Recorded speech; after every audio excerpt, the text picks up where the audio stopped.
Nous l'espérons sera clair. Bonne matinée à tous.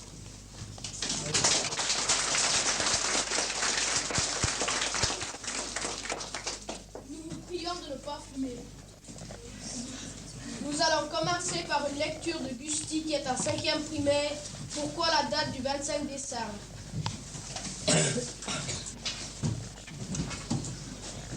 Pourquoi la date du 25 décembre a été choisie? Durant tout ce mois, le soleil n'a cessé de perdre de la hauteur. Il se lève toujours en retard et se couche de plus en plus tôt. Les ténèbres vont-elles donc vaincre la lumière? Nous voici que la durée du jour s'allonge. Le soleil reprend vigueur.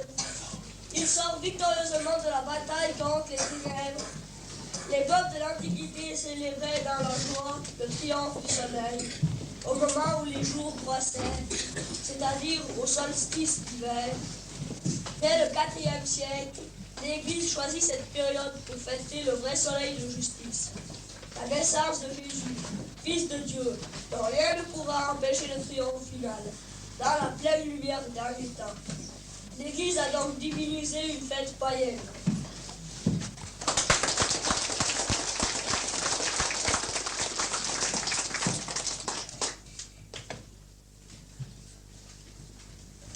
Et maintenant, calendrier de l'Avent, récité par Rosemary, 5e primaire.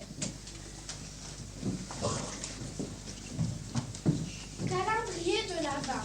Chaque jour, un petit volet doucement révèle un secret. Voici des pommes, un âne blanc, le berger et l'agneau tremblant, Père Noël et ses joujoux, une maison, du gui, du hou, là, ronde et brillante, une orange, et là, merveilleux le grand ange. Voici l'étoile des rois mages, arrêtée sur l'ample village, et le sapin aux 100 bougies. Et voici Madame Marie. Et puis enfin, dernier venu, voici le tout petit Jésus.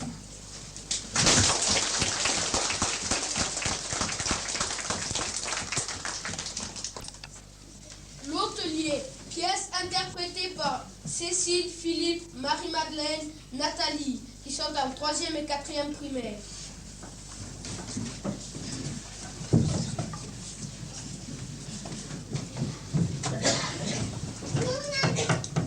Si c'est pas malheureux quand même, la dame, on ne peut pas la laisser dehors comme ça. N'insiste pas, Antonio. J'ai vu l'hôtelier. Il s'est déclaré navré. Il ne peut pas mettre ses clients à la porte à cause de nous. Et puis, c'est un peu de ma faute. Il y a 3 jours que Marie insistait pour partir. Je suis têtue comme une mule. Je voulais finir cette date et me voilà bien avancée. J'irai le voir moi, l'hôtelier. C'est son travail d'héberger les gens, comme mon travail à moi de défendre le pauvre mort. C'est encore vous. Je savais que c'était vous. J'avais essayé de vous oublier. C'est si bon d'oublier la misère dont on est le témoin. De fermer sa porte, ses fenêtres, son cœur, ses yeux, ses oreilles. Il y a des gens qui peuvent. Moi, non. Ça doit être une infirmité chez moi. Le spectacle de la misère me tracasse, me poursuit, comme un scrupule me hante, comme le souvenir d'une faute que j'aurais commise. Ce n'est pas de ta faute, hôtelier. Je sais bien que tu voudrais bien. Il bavarde, et pendant ce temps la nuit tombe. Il ne fait guère chaud dehors. Et la dame qui ne bouge pas plus qu'une souche, c'est une pitié. Quand on est comme je suis, on ne devrait pas se faire hôtelier. On voit trop de misère dans ce métier.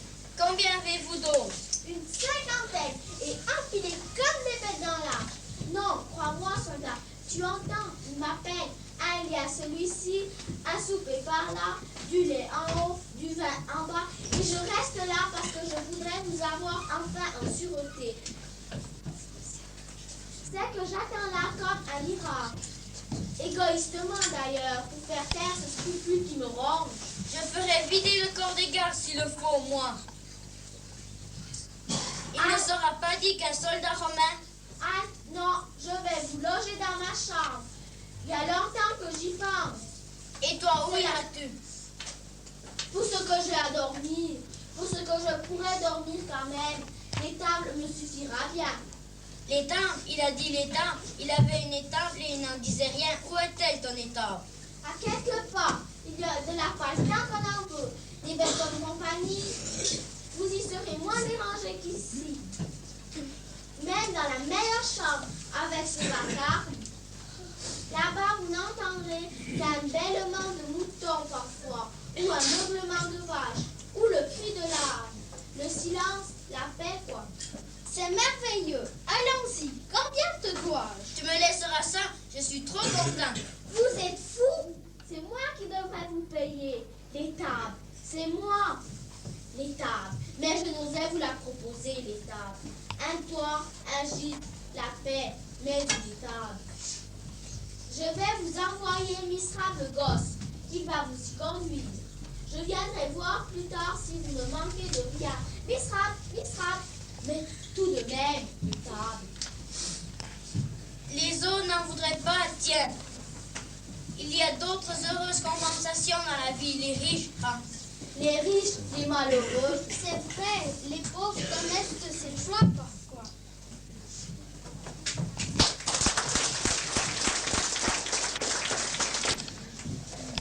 Si j'avais été, dit par Gilbert et Pascal, 3e primaire.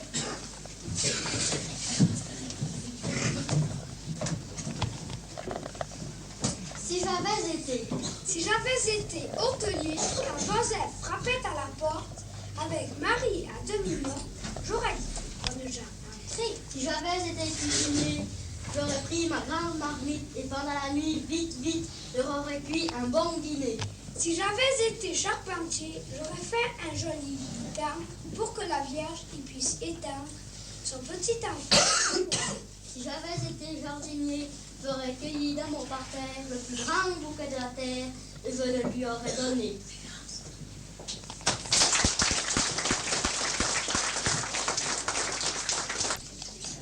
Nativité par Stéphane, 2e infantile.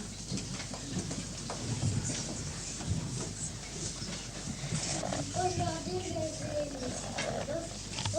Jésus est né, le beau village des pieds de sa bonne maman. Aujourd'hui, Jésus est né. Un écrit est tout étonné de voir ce joli bébé qui se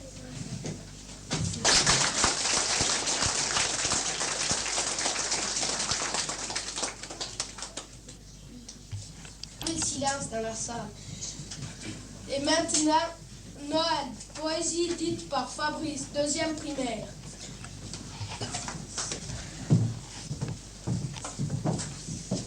Noël. L'étoile a mis le feu au buis. Le feu au bout de qui roule dans les vergers tout enneigés. Le feu jaillit des toits en fer. Et les bergers parmi les bêtes agenouillées chantent et crient. Pomme dorée tombée dans un brasier de joie nouvelle. Jésus est né, Noël, Noël.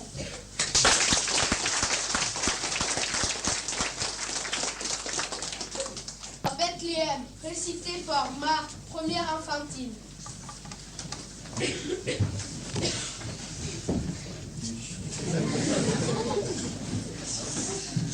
Bethléem et dormait sous la paille le tout petit Jésus. Dans le ciel, une étoile disait les lumineux.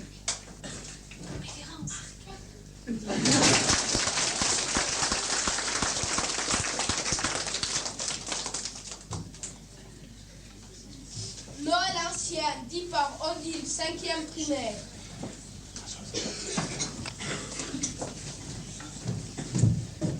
Noël ancien. Marie et Joseph s'en allèrent un soir tard au Bethléem. Ceux qui tenaient hôtellerie ne les prisèrent qu'un demain. S'en allèrent parmi la ville, lui en lui logis guérin. Joseph va, regarda Marie, qui avait le corps triste et dolent, en lui disant, ma chère amie, ne logerons-nous autrement? J'ai là vu une vieille étable. Logeons-nous pour le présent.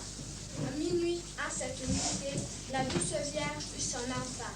Sa robe n'était point fourrée, que l'enveloppait chaudement. Elle le mit dans une crèche, sur un peu de foie seulement, une pierre dessous la tête, pour reposer le bois puissant.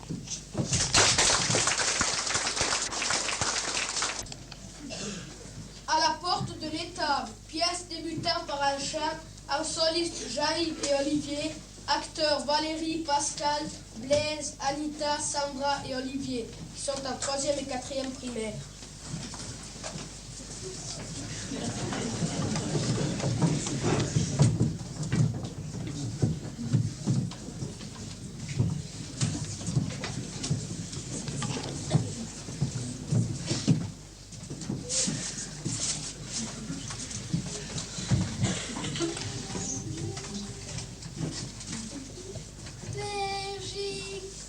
Berger grand est la nouvelle, le Christ est né, le Dieu sauveur.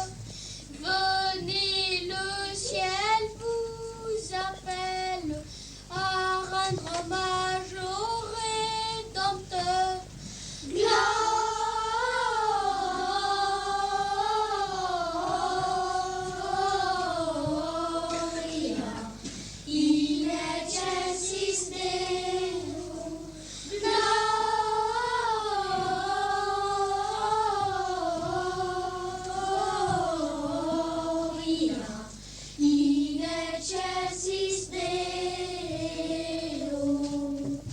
Berger, loin de vos retraites, unissez-vous à leur concert et que vos tendres musettes fassent retentir dans les airs.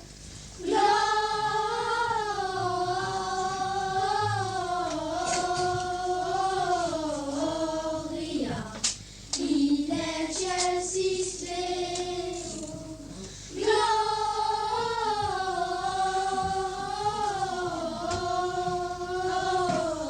Gloria in excelsis Deo.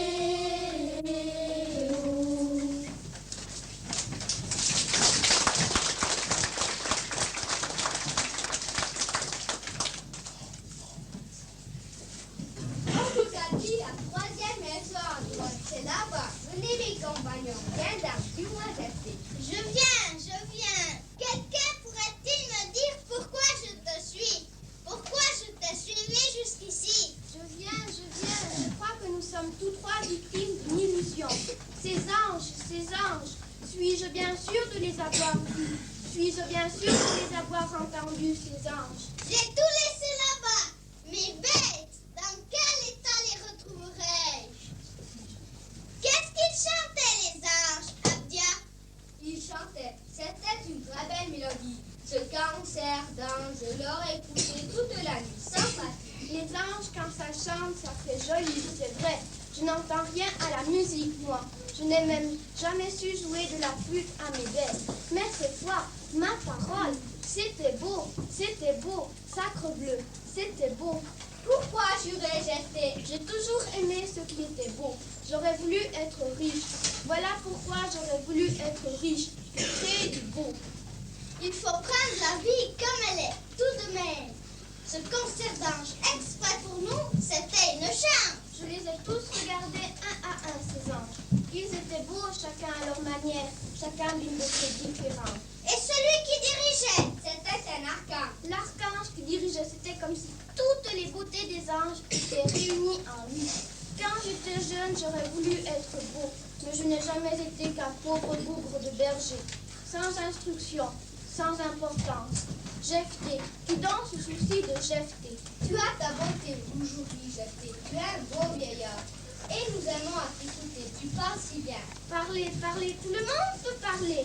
D'agir qui compte, agir avec éclat. Il me semble que j'aurais pu aussi bien que quiconque, aussi bien que David, aussi bien que Salomon. Tenez, aussi bien que ceux qui viennent là. qui sont-ils? Quelle richesse dans leur costume, quel air superbe. Fuyons mes camarades. Les gens ne fuyons pas. Regardons-les. C'est encore le chant. Viennent-ils pour le rechargement et d'où? Je suis curieux de tout. Que Dieu me parle. Allons mes cousins, voici arrivés. Voyez les vaches arrêtées sur cette demeure. Drôle de palais. Mais ce n'est même pas une maison. Une étable misérable encore. On m'a joué, on nous a joué. Déjà à Jérusalem, je me disais, il y a quelque chose qui ne tourne pas rond dans cette affaire. Personne ne sait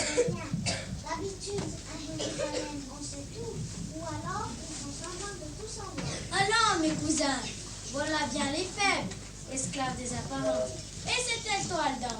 Elle lui plus belle que jamais, arrêtée net au zénith de la troisième de mode. C'est là, je vous dis, c'est là. Une illusion, mon cousin, et de plus une folie de savoir le suivi.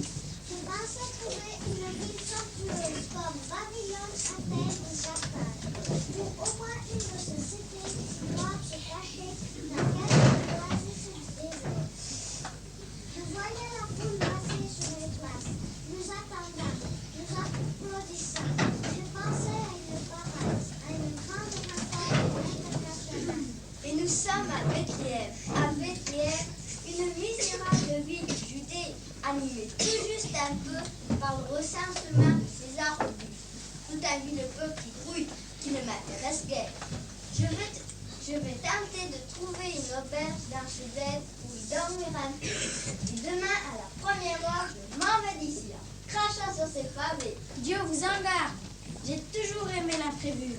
Je n'ai jamais été abusé par la grandeur. Ma grandeur, votre grandeur. La grandeur des quoi? De quoi? La grandeur des rois. Ah, je ne la nie pas, mais elle n'est plus un devoir qu'un privilège. Et j'ai rencontré de la grandeur, de la vraie grandeur, bien meilleure que l'empereur d'Orient. Qu'est-ce que c'est encore? Ces rues sont si étroites qu'on surfe partout. À des bêtes, à de la canaille. Ah, elle est propre peut-être. À de la canaille, prends garde à tes mots, je suis berger, mon petit roi. Restez, vous tiens ta langue, un roi c'est un roi et tu es libre. Je suis libre, c'est vrai, et c'est pourquoi on ne saurait m'insulter impunément.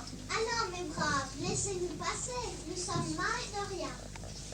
Jeftez, c'est notre lot, que pouvons-nous? Un roi est né dans nos contrées. Et si j'en crois ma foi, il est là tout près. Il est là tout près, oui, je le sais comme toi, Rose. Un berger est un homme libre qui ne connaît que l'ordre de Dieu et le sien. Sachez-le, roi d'Orient, et je suis juif. C'est bien, mon ami, j'ai le plus grand respect pour les juifs, mais laisse-moi passer. La pêche-toi de l'insolence, il me fatigue, je vais le faire rouer de coups. Les juifs ne sont-ils pas des esclaves, les romains? Esclave! Jephthé, es-tu fou? Jephthé, retiens-toi. Es-tu fou? Es-tu libre à cet instant? Es-tu libre quand la fureur te possède? Jephthé, les anges enchantés paient sur la terre aux hommes de bonne volonté. Jephthé, il n'y a ici que des hommes qui cherchent un roi. Tu es berger, je suis mage. Comme toi, je cherche moi aussi. Que cherchons-nous, toi et moi? Quel salut, quelle rédemption. Berger, tu connais le ciel tellement même que lui. Et mieux que moi, peut-être. Si je connais le ciel, tu peux toujours y venir. Et le nom de toutes les étoiles, et leur marche, et l'heure et l'endroit de leur lever. Moi aussi, et le mystère du monde, du ciel et de l'univers. Tout roi et mage que je suis, je l'ignore encore. Je n'aime pas ce genre de Balthazar, de discutailler avec un tout venin. Laisse voir, c'est un sage. Il a toujours aimé le feu. C'est vrai, la clé du mystère, la clé du monde. Tu ne la sais pas, toi, un mage. Moi non plus, je ne la connais pas, la clé du mystère. Il y a tant de questions qui se posent à moi, tous les jours, toutes les heures de ma vie. Qui se pose à nous, à moi, comme à toi, Jephthé. Qui se posent à nous, au maître, au mage, au seigneur, pardon. Je m'emporte, et c'est toujours à tort. Maître et Seigneur, non, il n'y a pas de maître et de Seigneur parmi les hommes. Et qui serait le même pour pardonner? Les anges ont dit, un sauveur est né, un roi nous a donné. Est-ce celui-là le maître dans cet état alors? Dans cet état où doit gronder le bœuf, où doit vraire l'âne? Cela me plairait. Ce serait dans l'ordre inattendu des choses, qui sont sans préjugés, dans une étole. J'ai comme dans l'idée que nous allons enfin savoir la clé du mystère. Je vibre d'espoir. Allons. Tu es convaincant, Balthazar, et ma curiosité se réveille. Prenez les bergers, passez devant. Et après vous, les mages. Qui m'aurait dit cela ce matin?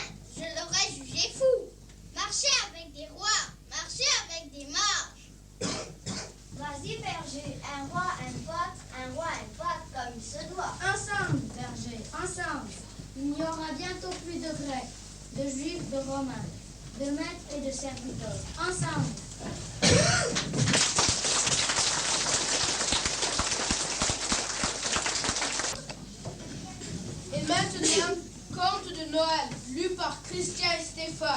6e primaire.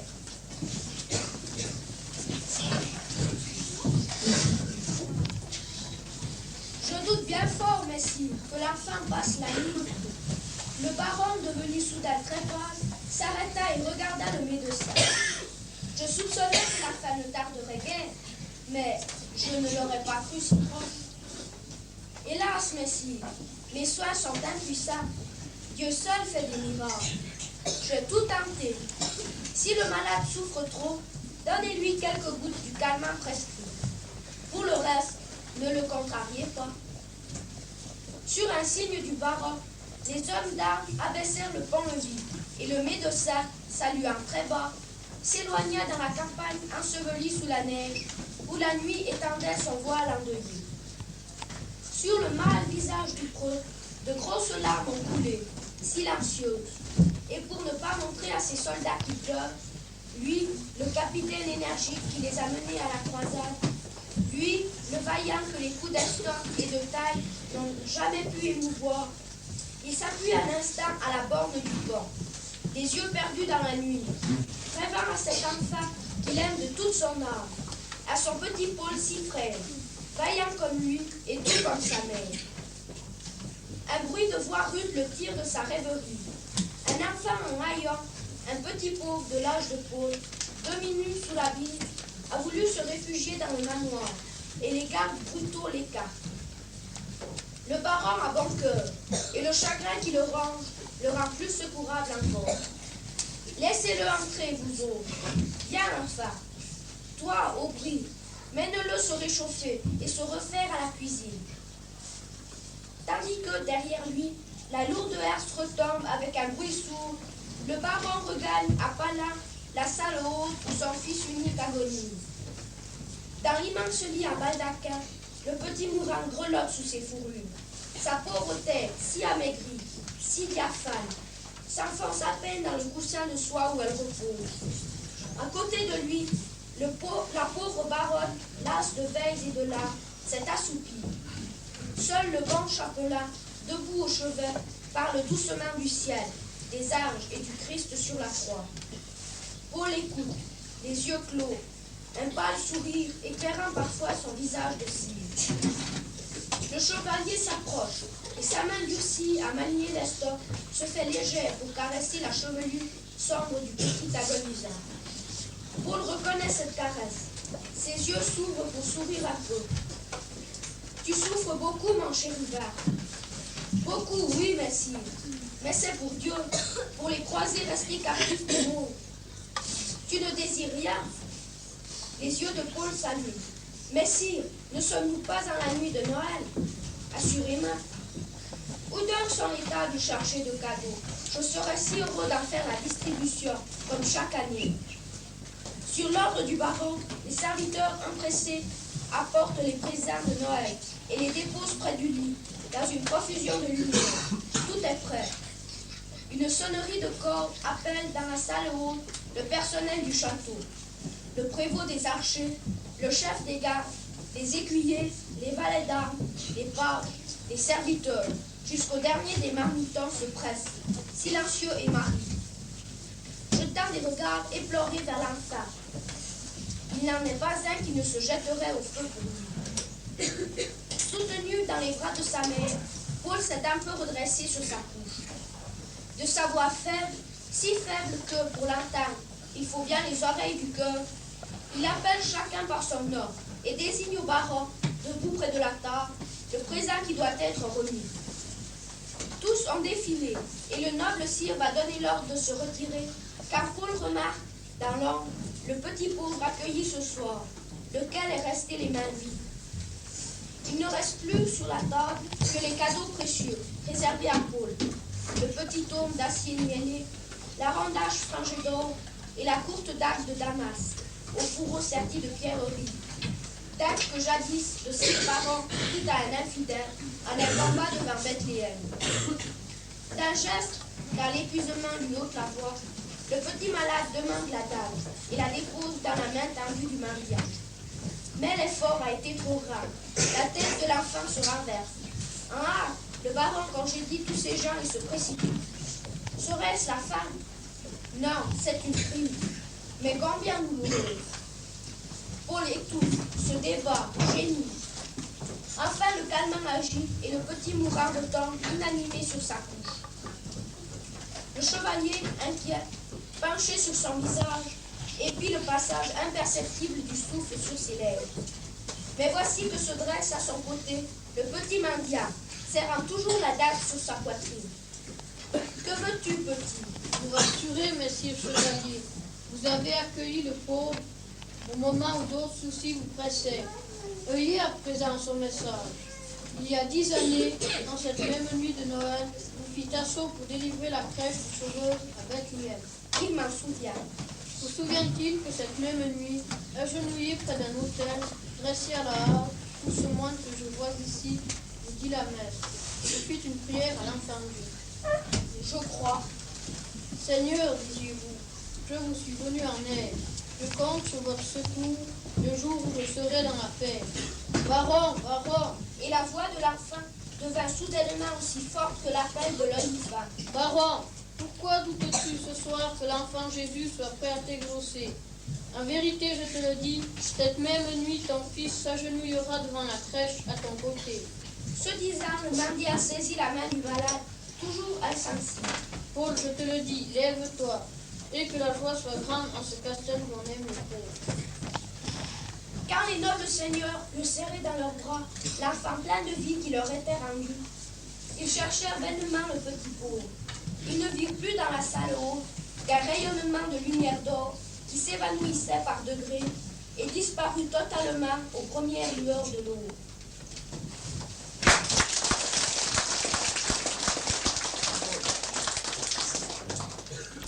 Là, dit par Violaine, deuxième enfantine.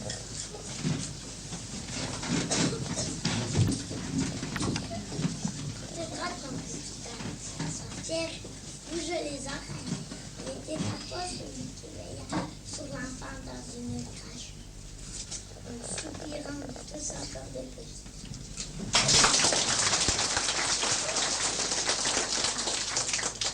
Porté par Erika et Nicolas, deuxième primaire.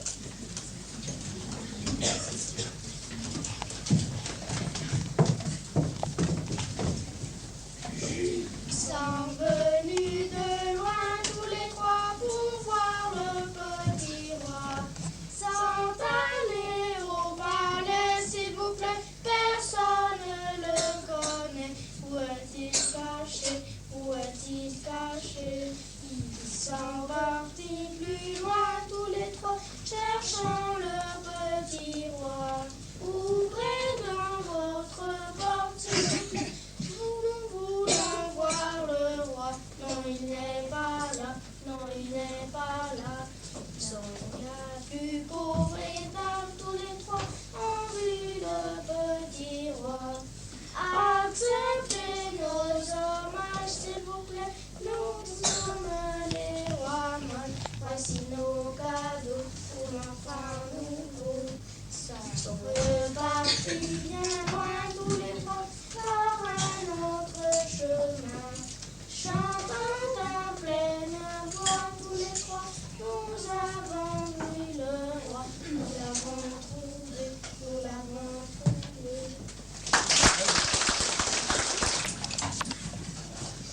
Dormez, poésie récitée par Jean-Yves, première enfantine.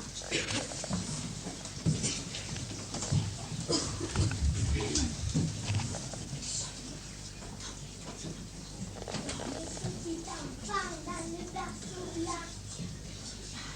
Le vieillard. Et le gros bœuf calme.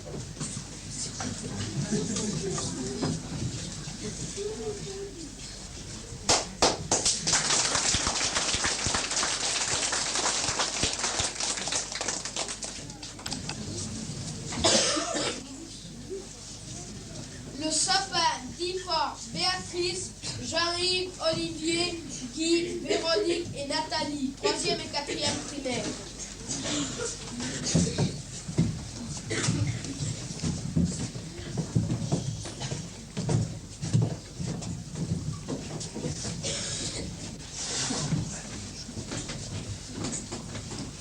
Le petit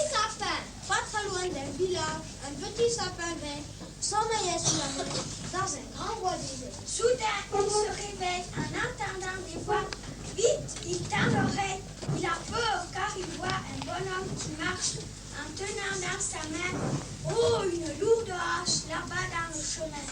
Vilain, vilain, la hache frappe, pauvre petit sapin. L'homme l'attrape avec ses grosses mains. Le petit sapin pleure. Il ne reverra plus son ciel, le soleil luire, les beaux jours revenus. Dans une chambre claire, il a rouvert les yeux. Il voit assis par terre des enfants tout heureux. Habillé de lumière, il ne regrette plus la si sombre clairière, là-bas sous les yeux.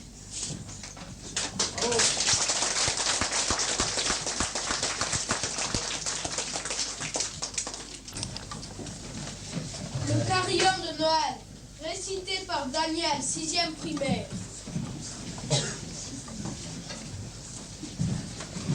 Le carillon de Noël, joyeuse avec le sang clair, les voix des cloches par le fait, les lucarnes servant dans l'air sur les ailes du vent d'hiver, comme des messages de fête. Noël, Noël sur les hameaux, où les gens rentrent à la boule, sur les bois noirs et sous les eaux, où tout un peuple de roseaux qui sonne le lever de la nuit. Noël sur la ferme là-bas, dans la vitre rouge étincelle, sur la grande route où seul est là, le voyageur double le pas, partout court la bonne nouvelle.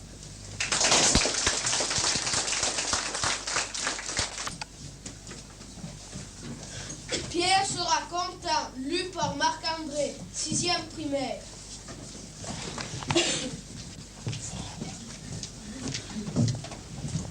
Pierre sera content.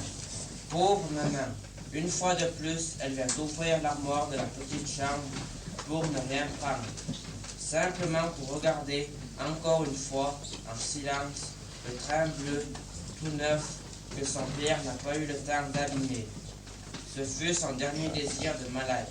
« Qu'est-ce qui te ferait plaisir, mon petit ?» avait-elle demandé. « Un train qui marche tout seul, maman. » Elle se revoit courant les magasins. Elle n'était pas riche. Pourtant, aucun train ne lui semblait assez beau pour son petit, qui allait mourir.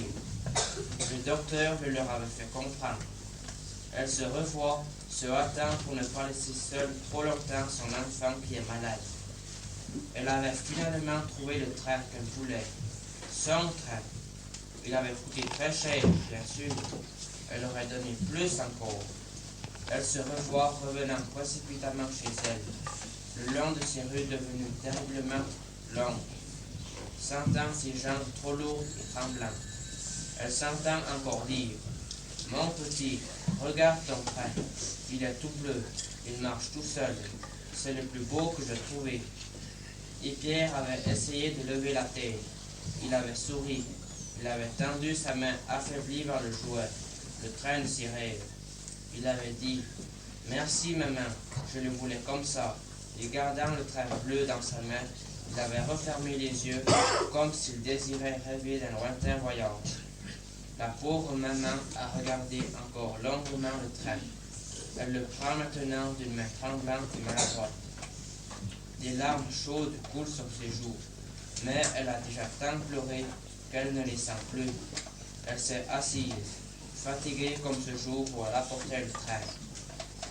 Il y a 1 heure à peine, elle a rencontré sa voisine de palier. Elle était triste aussi, elle a 4 enfants. Elle a dit « Il y a des moments où je ne sais plus ce qui vaudrait mieux. Je vois mes gosses et je pense à votre petit Pierre. Je me demande s'il n'est pas le plus heureux. C'est Noël demain. Il sera pour nous un Noël de misère. Rien au bout des doigts pour le leur offrir. Pourquoi est-ce immédiatement le train bleu est venu devant ses yeux? Le train que son Pierre a trouvé si beau, comme il le voulait, auquel il a souri. Un de ses derniers sourires. Ce train qu'elle tient maintenant dans sa main pourrait faire encore sourire, pas toujours pleurer. Mais Jacques voudra-t-il? Quand le soir, Jacques est rentré de son travail, il a remarqué tout de suite le joli train bleu sur la table. Il a regardé sa femme sans oser parler. C'est elle qui a dit « Demain, c'est Noël. À côté, il n'a rien à leur donner. Je pensais que, si tu veux... Jacques a regardé encore le train bleu. Oui, donne-le-leur. Pierre sera content. Comme ça, ce sera aussi Noël pour nous. Nous aurons pu donner quelque chose. Une étincelle de joie.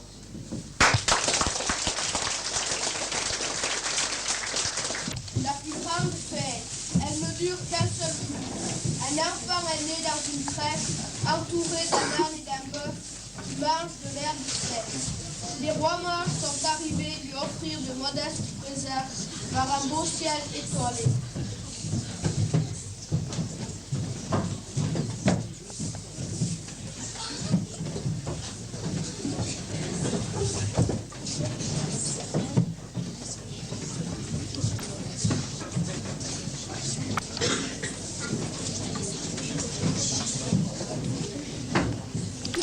Pièces jouées par la classe infantile.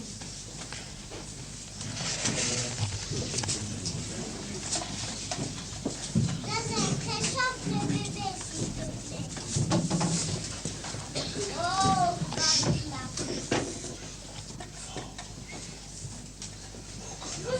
c'est maintenant la maison. Merci d'être là. Merci d'être là.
Par leur maîtresse, pour l'applaudir.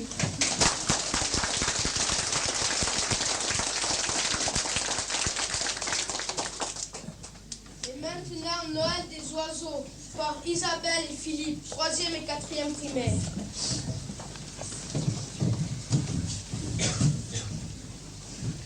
Le Noël des oiseaux. Depuis que j'ai entendu les anges du Sauveur, dit le rossignol, do, ré, mi, fa, sol.